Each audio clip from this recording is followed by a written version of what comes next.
Om-Jnana-Timirandasya-Jnana-Shalakya Sakshanveditam-Vina Tasmai Shri-Gurave Namaha. Shri-Chaitanya-Manopistam Staptam Yena Bhutaleshvaram Rupakadamyam Tadati Svapadantikam Vandeyam Shiro Shri-Uda-Padakamalam Shri-Gum Vaishnavam Shah Shri-Rupam Jagasatam Saganaraghnatam Vitam Tam Sadhivam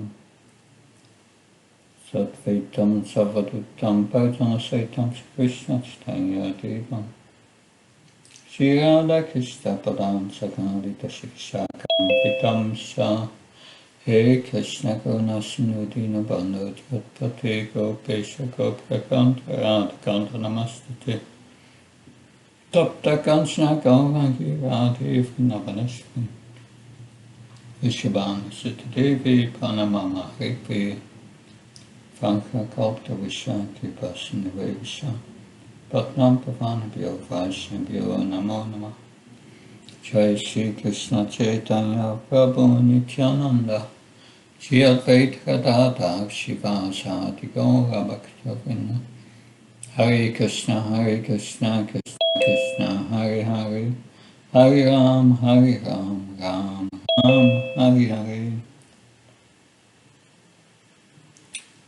This morning, or it's morning here, it's afternoon in India. So today we will read from the 23rd chapter of the Srimad Bhagavatam, the Brahmana's wife's blessed text 36, verse 36 till 52. Namam Vishnu Krishna Vastaya Bhutale Srimati Bhaktivedanta Swami Nam. Om Namo Bhagavate Vasudevaya. My reading text 36. Bhagavan api Govindas Tanai Vanena Gopakan Shato Vedena Saitvam Svayam Sabhu Pujye Prabhu. Govinda, the Supreme Personality of God, that fed the cowherd boys with that food of all varieties. Shato Vida. 4 kinds. Then the all-powerful Lord himself partook of the preparations. That Pujan Prabhu commented as I last time said, why didn't Krishna eat? That's explained by Srila Vishwanath Bhakti Thakur. As Krishna is Bhagavan, the possessor of all powers, in front of him, the Brahman lady gave up her material body. No. This, unseen by others, she met Govinda in her spiritual body and then experienced unlimited pleasure, vindati, with her transcendental senses. That is significant of the word api in this verse. And then about the food.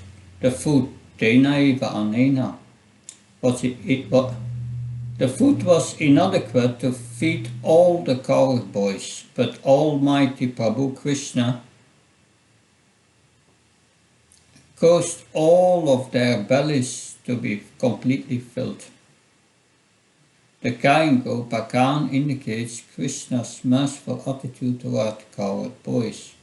Though Krishna had no desire to eat, he also ate to show mercy to the cowherd boys. That is the significance of Svayam. Krishna had no desire to eat, because he was feeling remorse at having the Brahman's wives break their vows. Still, he first fed the cowherd boys, and then he also ate. The text 37.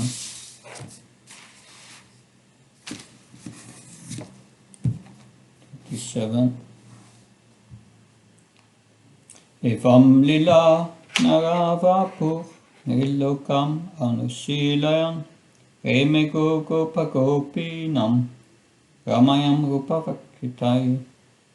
The Supreme Lord, appearing like a human being to perform his pastimes, imitated the ways of human society. He enjoyed pleasing his cows, coward boyfriends, and coward girlfriends with his beauty, words, and action. We have a purport of Srila Vishnu Thakur who writes, in this way, Krishna did not directly enjoy with the wives of the Brahmins, but he did enjoy with the wives of the coward men. This is the intention of this verse. Lila Naravapu means that Krishna appeared as a human being to relish his pastimes. It indicates that because of predominance of the Lila Shakti over Krishna's other Shaktis, such as the Satya Sankalpa Shakti, potency to fulfill his desire, the pastimes with the Brahman's wife did not culminate in direct enjoyment. Enjoying himself with the cows, coward men and gopis, Krishna overwhelmed them with bliss by his form, words, and actions. Gopinam refers to the young gopis rather than the elderly ones, with material affection because of the time and context of the verse. Implied here is a refutation to the opinion that prior to the rasa dance, Krishna did not enjoy with young Vraja gopis.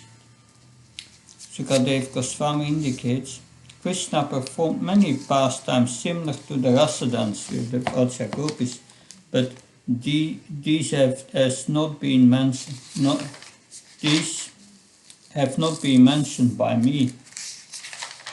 That Sukadev Goswami says that. So every time for the residents of Vrindavan, every time they have a pastime, it's like the first time. So there is always purvarag. It's because it's always like the first time. Text 38. Atanusmitya vipraste avaptavyam kitagasa yat vishveshvarayo yachnam ahanmane vidam bayo. The Brahmins then came to their senses and began to feel great remorse. They thought, we have sinned, for we have denied the request of the two lords of the universe, who deceptively appeared as ordinary human beings.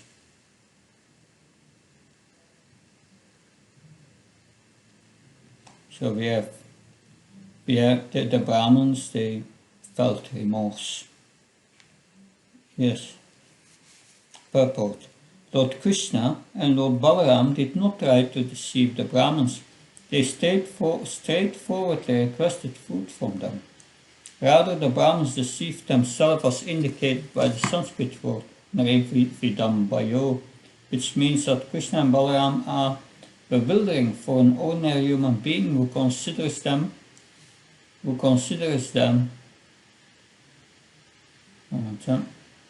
screen flipped, who considers them also to be human.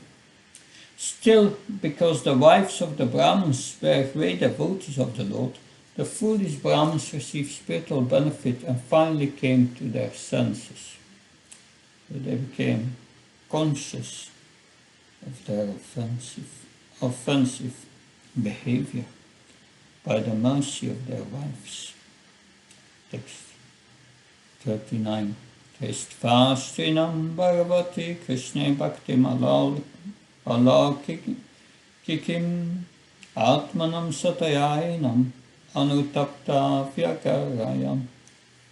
Taking note of their wives' pure transcendental devotion for Lord Krishna, the Supreme Personality of Godhead, and seeing their own lack of devotion, the Brahmins felt most sorrowful and began to condemn themselves.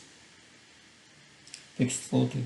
Dich Janmanaste Vityatat, Dich Vatam, Dich Bahugatam, Dich Kulam Dikya Daksham Vimukha Yet Vadukshay. The Brahman said, to hell with our threefold birth, our vow of celibacy, and our extensive learning.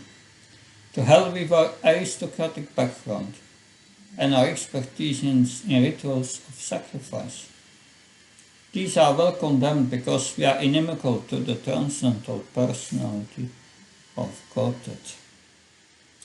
So as explained in the definitions above, the word Trijanma, threefold birth, refers to physical birth, Brahminical initiation, and initiation to the performance of Vedic sacrifice. Everything is useless if one is ignorant of the absolute truth, the Supreme Lord Krishna. Shama eva kevalam, we heard in 128. Read the purport of Srila Vihe-Bhaktivedanta on this text 40. Yeah.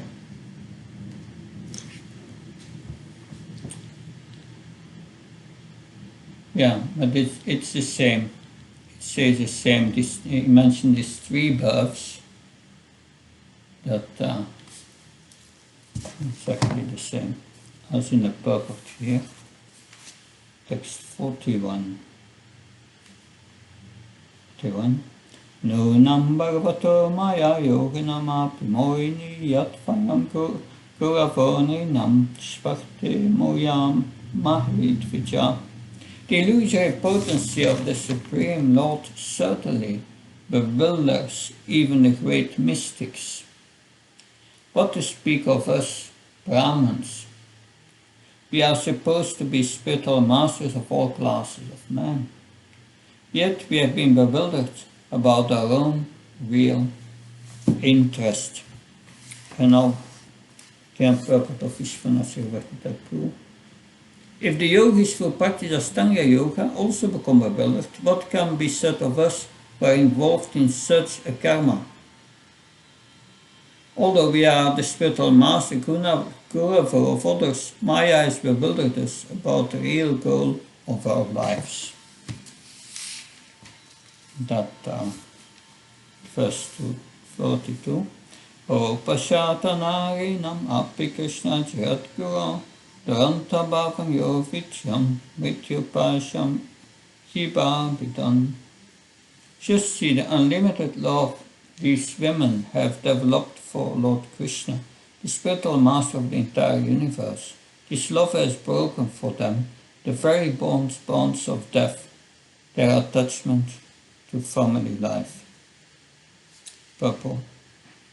Superficially, the husbands, fathers-in-law and so on were the ladies' gurus or teachers, yet the women had become perfect in Krishna consciousness, whereas the men had fallen in the darkness of ignorance.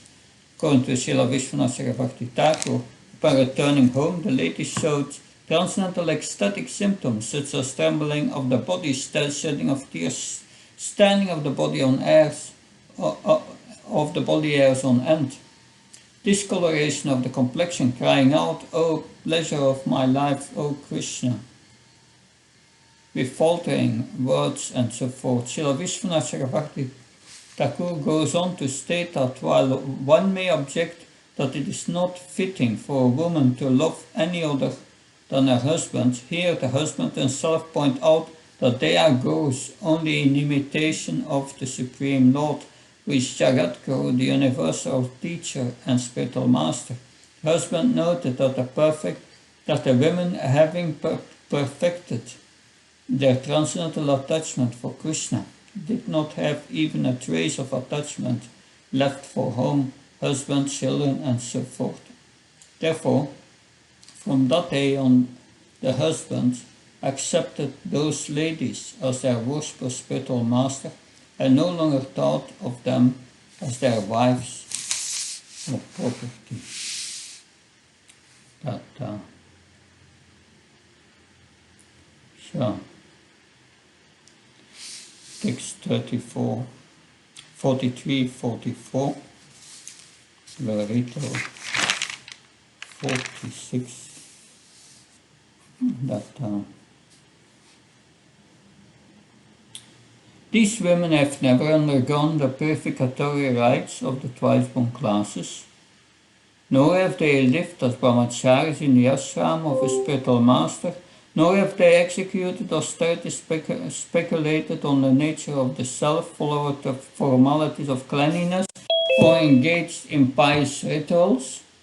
Nevertheless, they have firm devotion for Lord Krishna, whose glories are chanted by the exalted hymns of the Vedas, and who is the supreme master of all masters, of mystic power. We have on the other hand, no such devotion for the Lord, although we have executed all these processes. Purport: according to Srila Siddhar Swami, the husbands were not aware that their wives had occasionally associated with residents of Vrindavan, such as the flower ladies, and had heard about the beauty and qualities of Krishna. The Brahmins were astonished that their wives, loving their worship for Krishna, not realizing that this devotion had developed as a result of hearing and chanting about the Lord in the association of his pure devotees. Interesting information. The Brahmin's wives were not proud of being Brahmins. That they were hearing from these aborigine flower ladies, and we learn here that they were pure devotees. That text 45. Indeed, infatuated as we are with our household affairs, we have deviated completely from the real aim of our life. But now you see how the Lord, through the words of these simple cowboys, has reminded us of the ultimate destination of all true transcendentalists. Srila Vishwanath Chakravarti 45, one sentence, two sentences, yeah. What mercy the Lord shows, and what selfishness we have. This is what the Brahmins expressed in this verse, text 46. Anyata punakamasya kaivalyat asisampate isitavyai kim asmabir isayetat vidam manam. Otherwise, why would the Supreme Controller, whose every desire is already fulfilled, and who is a master of liberation and all other transcendental benedictions, enact this pretense with us who are always to be controlled by him? That purport. Although Lord Krishna is the absolute truth, he amply sent his cowboy friends to beg food from the Brahmins. In so doing, he exposed the Brahmins' foolish ignorance and established the glories of his own transcendental beauty by attracting their very wives to surrender at his lotus feet.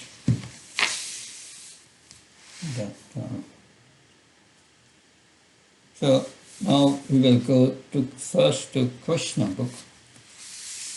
Of course, it's chapter 23 there also. If someone denies the self-sufficiency of Krishna on hearing that he was tending the cows for his livelihood, or if someone doubts his not being in need of the food, thinking that he was actually hungry, then such a person should understand that the goddess of fortune is always engaged in his service. In this way, the goddess can break her faulty habit of restlessness. So Lakshmi has one problem, she is chanchala. But Krishna corrects that fault in Lakshmi, because she cannot leave his lotus feet. So in Brahma Samhita it is stated that Krishna is served in his abode with great respect, but not only by not only one goddess of fortune, but many thousands. Therefore, it is simply illusion to think that Krishna begged for food from the Brahmins. It was actually a trick to show them mercy by teaching that they should accept him in pure devotional service instead of engaging in ritualistic ceremonies. So he will also teach that in the next chapter, worshipping Govardhan. So this is a very significant point. He wanted to trick them by begging to show that actually what you are doing is useless. These ritualistic sacrifices are useless. So in this chapter, Krishna is bringing down the pride of earthly gods, ritualistic Brahmins, and in the next chapter he will bring down the pride of the demigods, especially Indra. Both of them were proud. The Brahmins were proud, Indra was proud. He's showing what is the goal of life and what's the goal of the sacrifices they are doing. He's going to do the same thing but for Lord Indra in the next chapter. We read the comment of Srila Vishwanath Chakravarti Thakur on verse 46 and 47. The Brahman said, as Krishna is self-satisfied and has attained fulfillment in every possible desire, what does he need from us? It cannot be anything else but an expression of his causeless mercy. By sending his friends to humbly beg food from us, he exposed our foolish ignorance. Someone may reply to the Brahmins, Krishna begged rice because he was hungry, not to show mercy. And you should not say that he is self-satisfied because he performs activities like herding cows for some purpose. This verse refutes these arguments. The Brahman said, the goddess of wealth Lakshmi gives up her not a natural tendency of fickleness, Svatma dosha apavargena, to consciously, as sacred, to constantly worship Krishna. Yet that supreme master of the goddess of wealth still begs for food.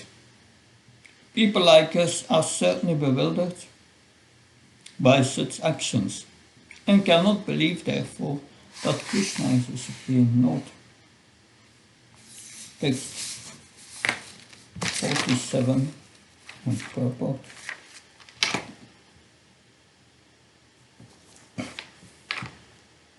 Itvanyam bachateyam shri padasparsa pasparsa saya sakit svatma dosha pavargena yat shakna Janamoini.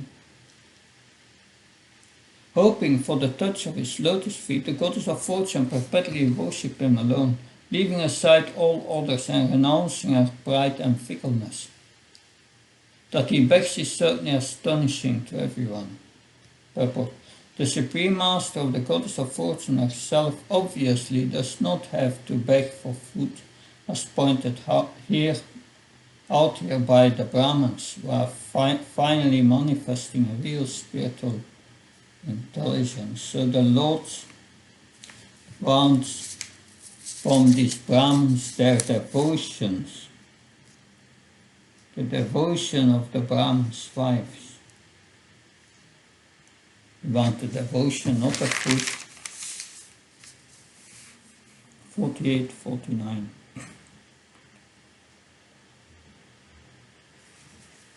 Desakala pitartafyam mantra tantra vichonyaya Devata Chayamana Sankato Dharma Samaya Sayan Maya Saiva Bharvam Saksat Vishnu Yogas Farasvara Chatuyas iti Ashrinma Yapi Modana Vitmadmahi.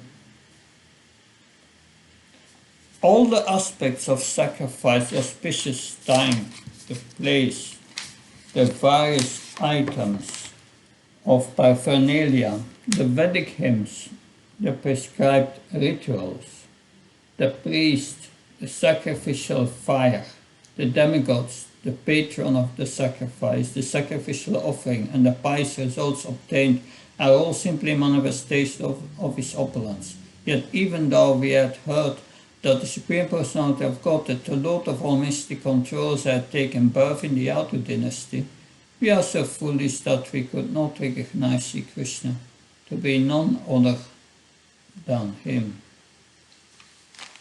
Text 50. Tasmai namo bhagavate Krishnaya kuntamedasai yanmaya moitadiyo pramana kamavakmasu. Let us offer our obeisance to Lord Krishna, the Supreme Personality of Godhead. His intelligence is never bewildered, whereas we, confused by his power of illusion, are simply wandering about on the path of fruitive work. So, interesting, this verse is, we are coming near to the chapter, and Krishna's names are mentioned. That 51. Savaina adya purusha svamaya moitatmanam avihyatanubavanam shantamarat atikramam. We were bewildered by Lord Krishna's illusory potency and thus could not understand his influence as the original personality of Godhead. Now we hope he will kindly forgive our offense. So it is always good to beg forgiveness for our mistakes. That's a good practice. Text 52 is the last text. Tisvaram anushrityam Krishnate kitahelana Titikshavo vachammata kamsapita nachasalan. Thus reflecting on the sin they had committed by neglecting Lord Krishna, they became very eager to see him. But being afraid of King Kamsa, they do not dare go to Vraj.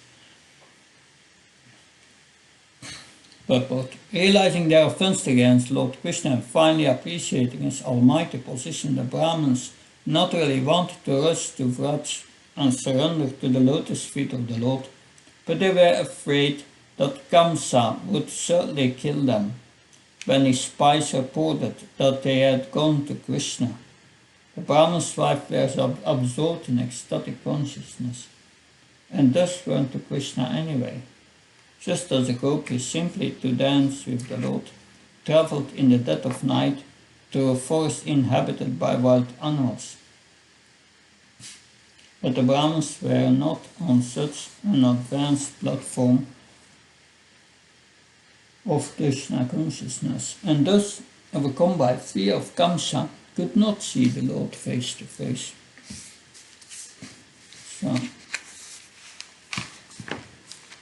So the Brahmins had still anarthas. They were not yet pure.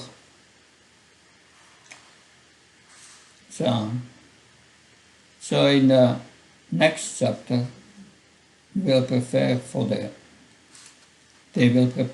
Indra Chakya.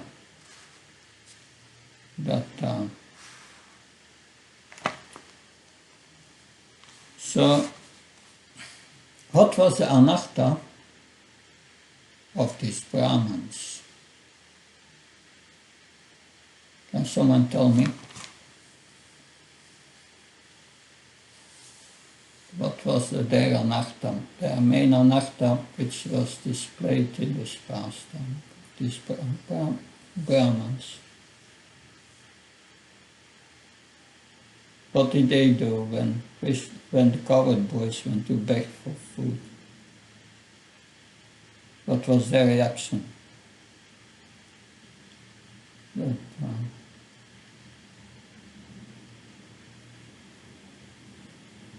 so, Maharaj, maybe they are full of pride.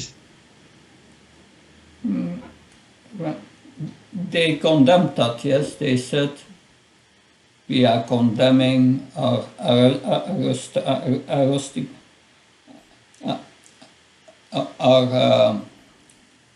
aristocratic background, our learning, our 3 initiations we got, birth, second initiation, and initiation in the rituals, our learning, we condemn everything. So they lost seemingly their pride after that. But the anartha, which is here shown, is different. Yes, Mother Kasturika. Maharaj, I was thinking the bodily attachment, because in the Bhagavatam 11th canto, fear is produced because there is a misconception that they're the body, and yeah, that is. So they're still afraid of Kamsa. So that means they're bodily conscious. Mm-hmm. Yeah, being afraid is body identification. That is correct. That means there were anarthas. But still, it's not really the central point of this pastime.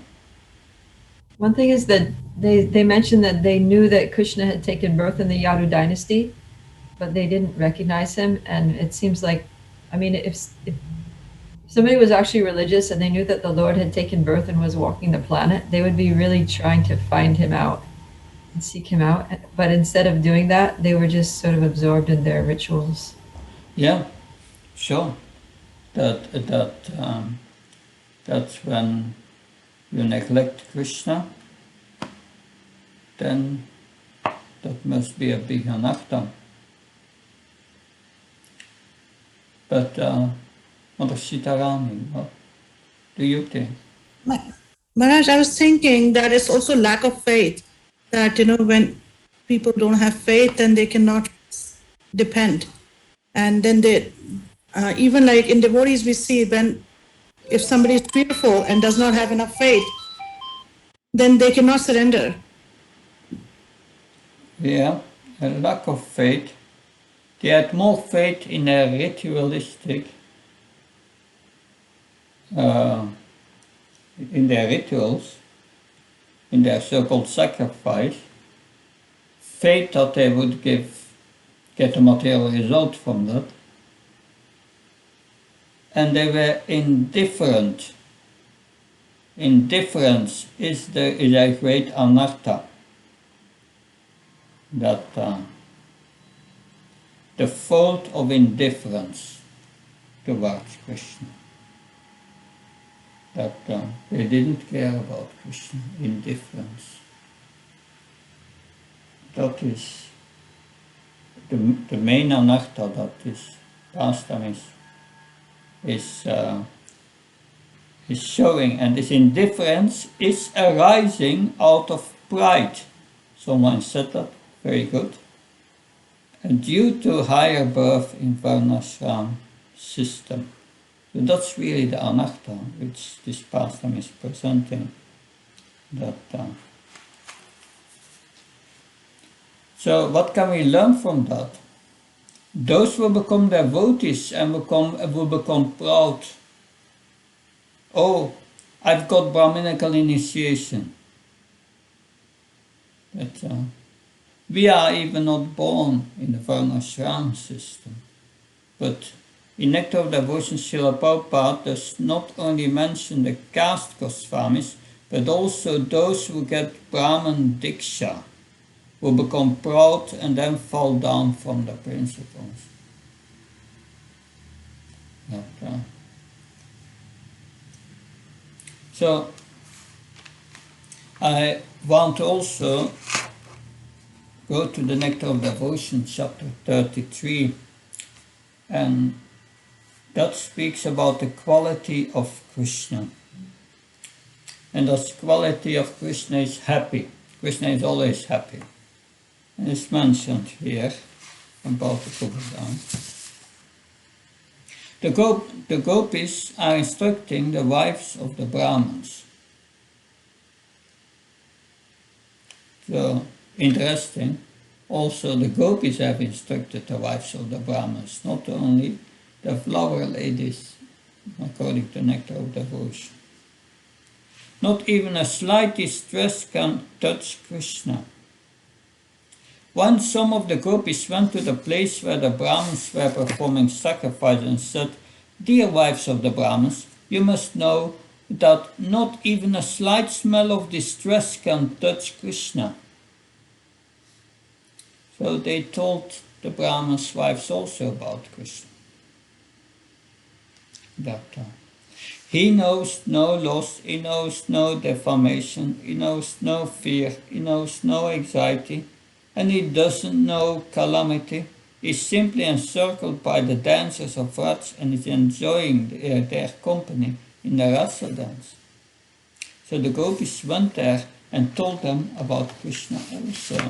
So the Brahmins, someone said the Brahmins are fearful. What were they fearful of? Of Kamsa. If he would know that their wives would have associated with Krishna, they would be in trouble. So they would not go to Krishna, but in the next chapter Krishna will go to them. Because they will prepare for the Indrajagya. So this was this chapter. Now my question to you is that we went through this whole chapter. What do you remember? Whatever point you remember, please tell me. Not all at once. I hope you remember something.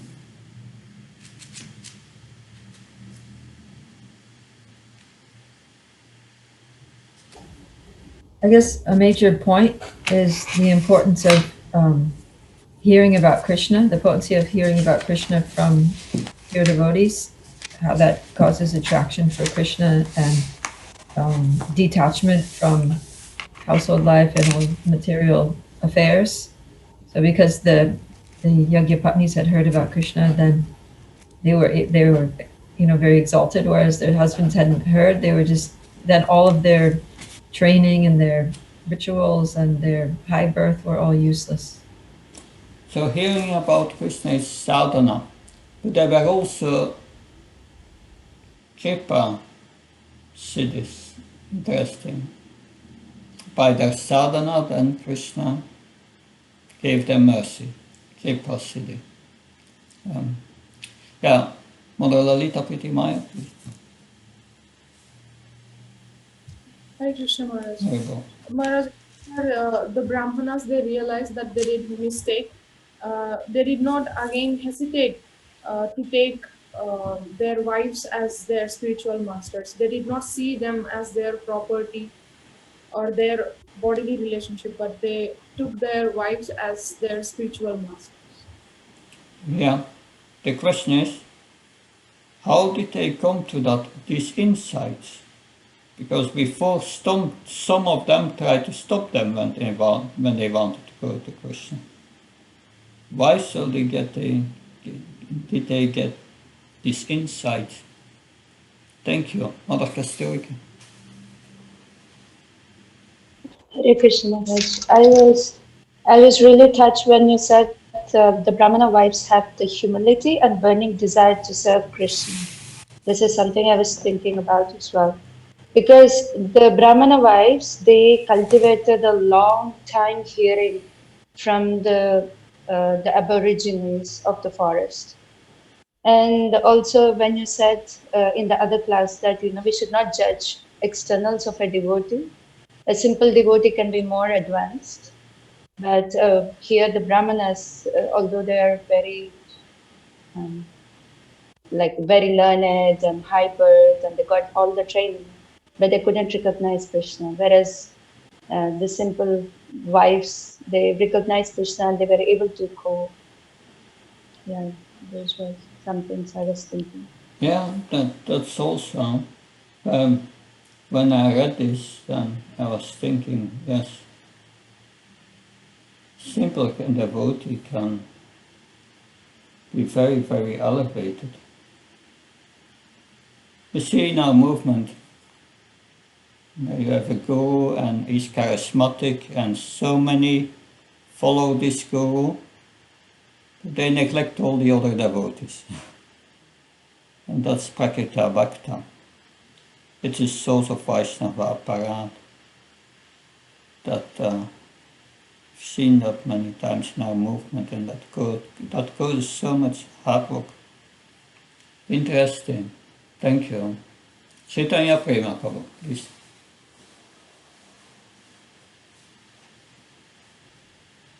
Dandava pronouns Maharaj. Hare Krishna. What touches me there is that first of all, the Brahmanas forgot that the goal of all the Vedas and austerities and rituals is to understand Krishna. But later, when they realized that they have made a mistake, they were able to come back to their senses and became remorseful. Yeah. So, as human beings in the material world, to make mistake is natural, but to be able to regain our intelligence and become remorseful is actually more important. So we should learn from them that no matter who we are, no matter what we think we are prone to making mistakes, and we should be able to come to our senses and take corrections, following in their footsteps. Yeah, we see these Brahmins, they came to their senses. The question is, what happened that they came to their senses? Because it's Krishna's arrangement, because of the mercy of their lives. Krishna arranged in their hearts that they could understand that. And that is something, as devotees, we have to beg for the Lord to please come into our heart and take away this madness. In the seventh country we have heard Prahlad Maharaj, not in the fifth country, is that Prahlad Maharaj, he's praying to the Lord, Namaste Asya Vihe-Bhaktivedanta Vachanaka Vachanamska Masyam Randai Tamoga Sarvayam Abhayam Atmi Bristyam Shram. Please take all this dirt out of my heart, that conduct the operation. So, but these Brahmins got it just by the mercy of their wives. Krishna made that arrangement that they could understand their situation. It's very interesting. Thank you, Chaitanya Prema. Bhuvanath Prabhu, please.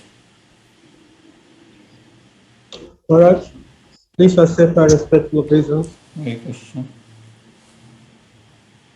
Maharaj, I have two things struck my heart, the doubts and the question they raise. The question they raise is that why would the Lord beg? The Lord who can deliver everyone from samsara, why would he beg?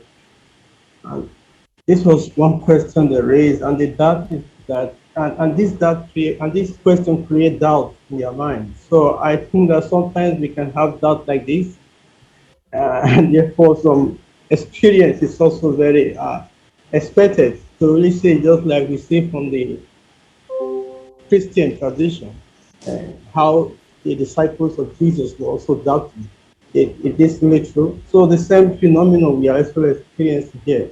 And their wife coming back creates a lot of impression in their hearts. I think I learned a big principle from this text, Maharaj. Thank you. Yeah, yeah. Doubts, yes.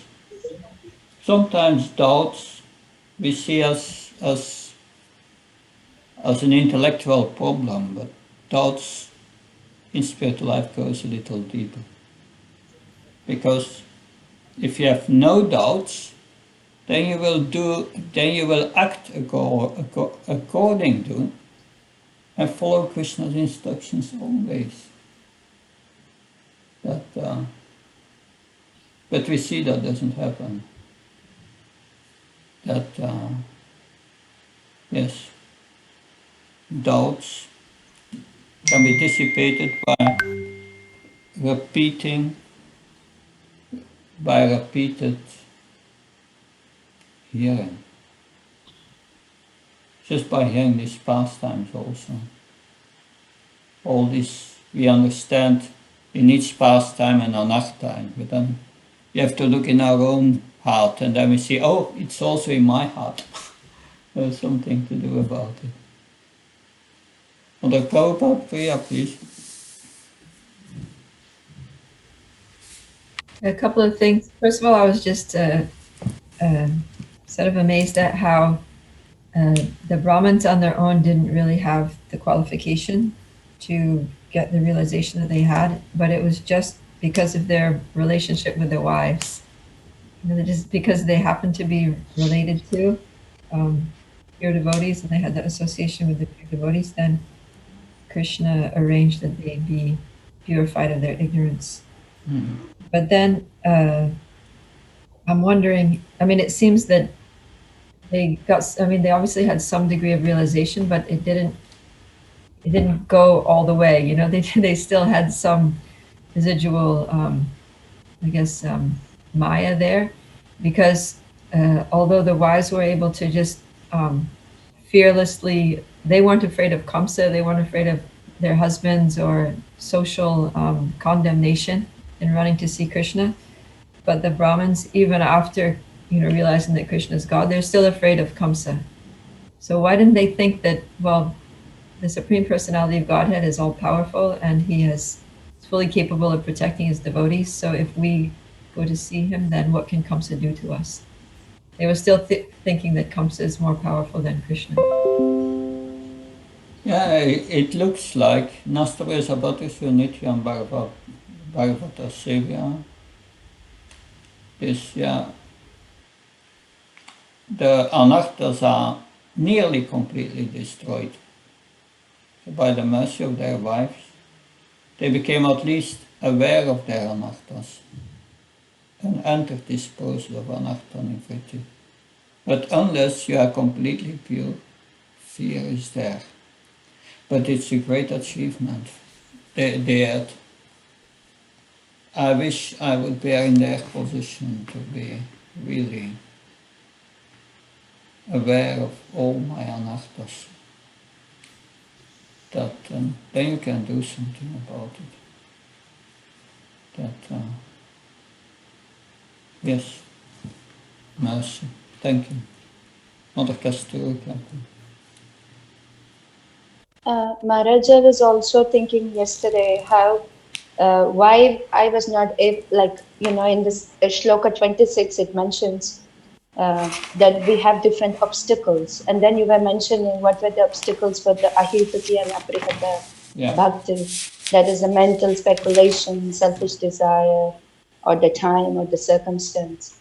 And I was thinking that and the more I am floating in this four, I can't perform pure devotional service. So this is something like a wake-up call also. And I also want to be corrected because I was thinking in the Kaliya pastime also, Krishna smashed Kaliya. And Kaliya also got the mercy of his wives. Yeah, both in this pastime as well as in the pastime of the Kaliya, wives were responsible for their husband's good fortune. Mhm.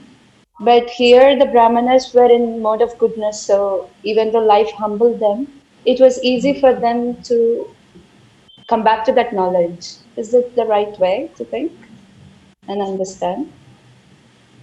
Because someone is in ignorance, they have to be smashed heavily to come to Krishna. But if someone is in goodness, they can easily come to Krishna with the help of the knowledge.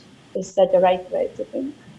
The thing is, they were in goodness, but when in goodness we can understand spiritual knowledge, that's true.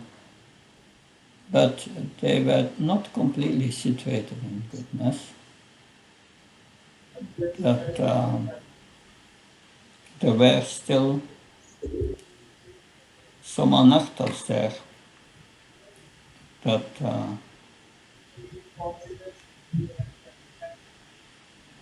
yeah, can you repeat your last thing that you said? So in the Kalyapa's time, Kalya was smashed because he couldn't understand Krishna's position. Yeah. So, like in mode of goodness, we needed the repetitive smashes. Then we can come to our senses. But here, Brahmanas were treated a little bit different because they are in the mode of goodness. When life humbled them, it was easy for them to flip. You know, okay, I made the mistake. Then I ask for forgiveness. And I see everything as an illusion of the Lord, how it's acting. They were in a mode of goodness, but not purely. They had still material desires. Because these karma kandas rituals are meant to fulfill material desires. So that's certainly an impurity. But yes, they were in the mode of goodness. And they knew that Vishnu is the center of the sacrifice. That's common knowledge. So they knew that. But they did not understand Krishna's position. That Vishnu is an expansion of Krishna who appears in the sacrifice. But that awareness came when they saw their wives and they had all these ecstatic symptoms. So they recognized the symptoms of spiritual advancement.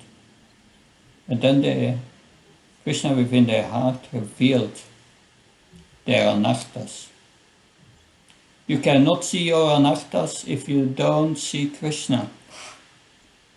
That Krishna makes you see these anarthas.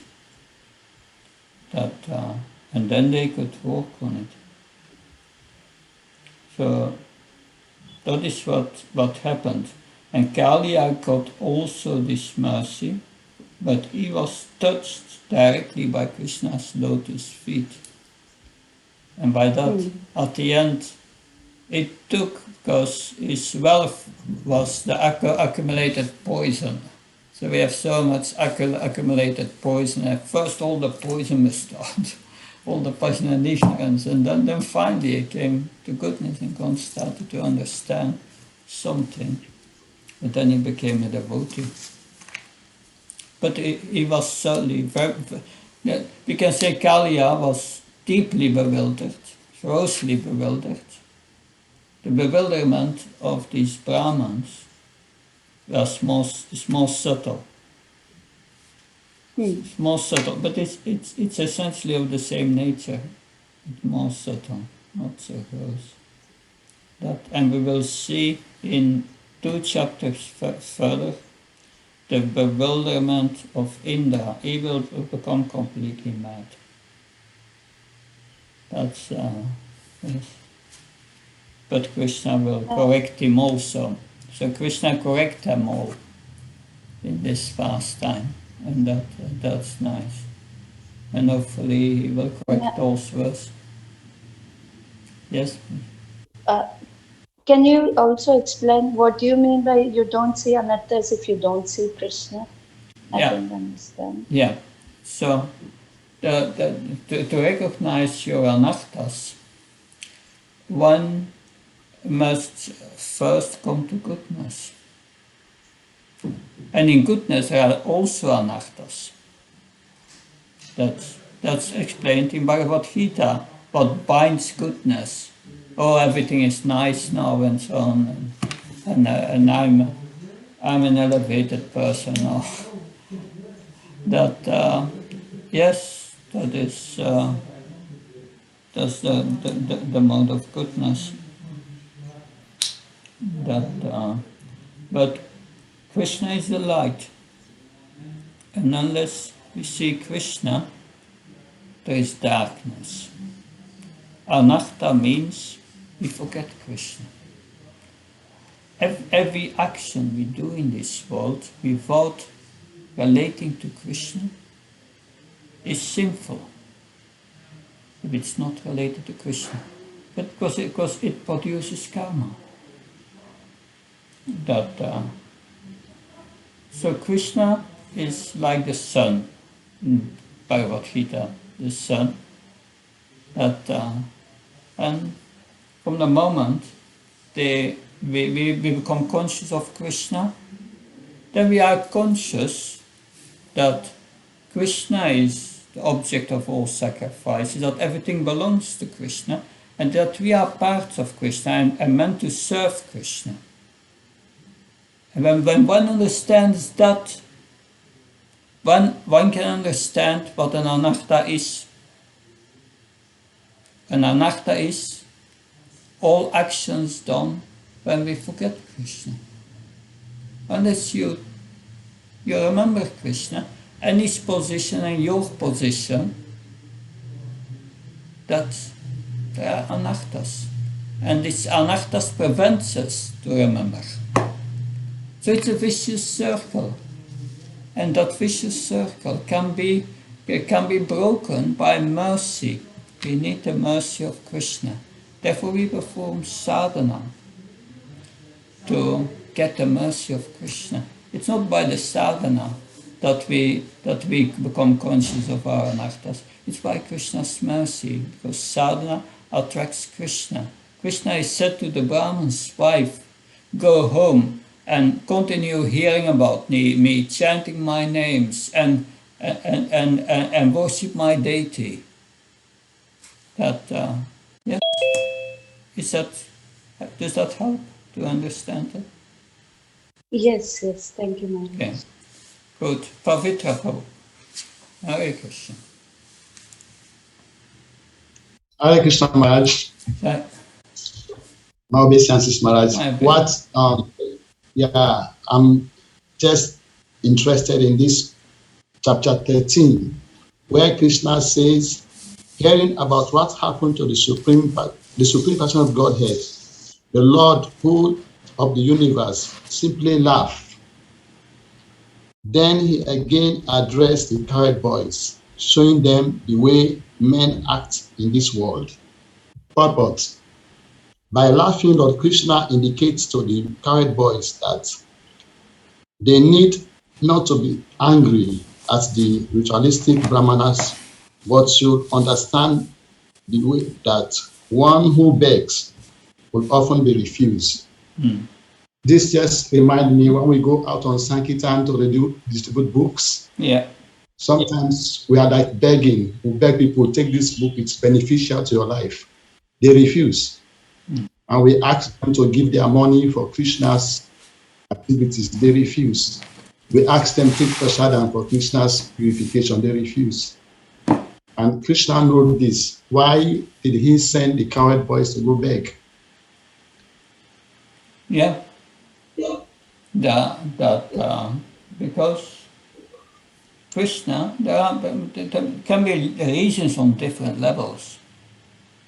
He sent them back to the wives because he wanted to give mercy to the wives and through them also to the husbands.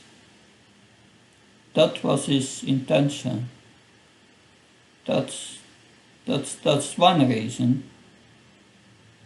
And the other reason is to teach us to learn all these lessons that we have now discussed in these last comments. All these lessons we have to learn.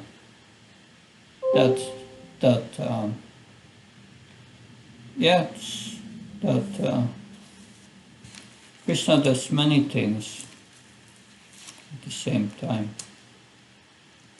These pastimes are a great benediction.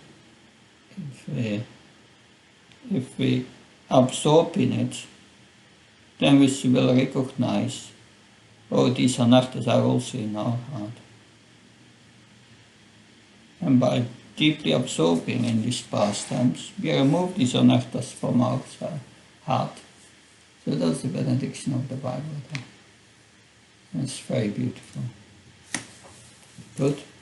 Any other? Thank you, Any other comments or questions?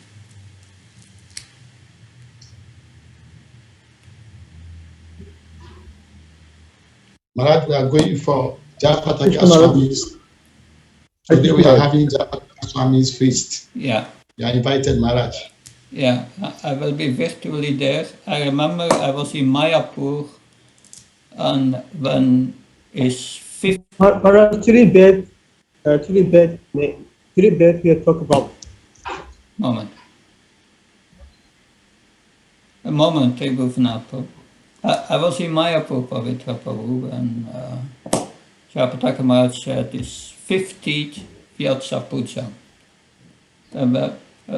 How old is he now?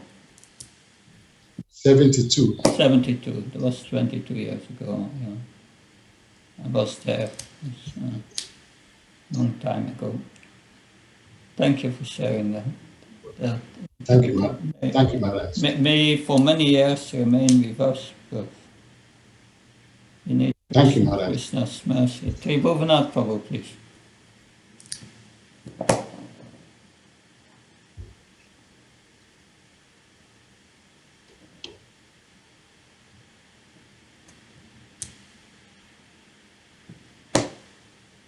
We don't hear you. Maharaj, the physical bed I was taught to. Yes? Okay, Maharaj, I said yeah. There seems to be some technical difficulty, Tribhuvanatha. We cannot hear a word what you are saying. I think your internet connection is not good for the moment. But anyway, we'll see next time on Monday. Monday we start with worshipping Govardhan Hill, chapter 24. That very exciting chapter, very interesting. Thank you so much. Hare Krishna. See you on Monday. Hare Krishna. Hare Krishna, Maharaj. Thank you, Maharaj. Hare Krishna. Thank you.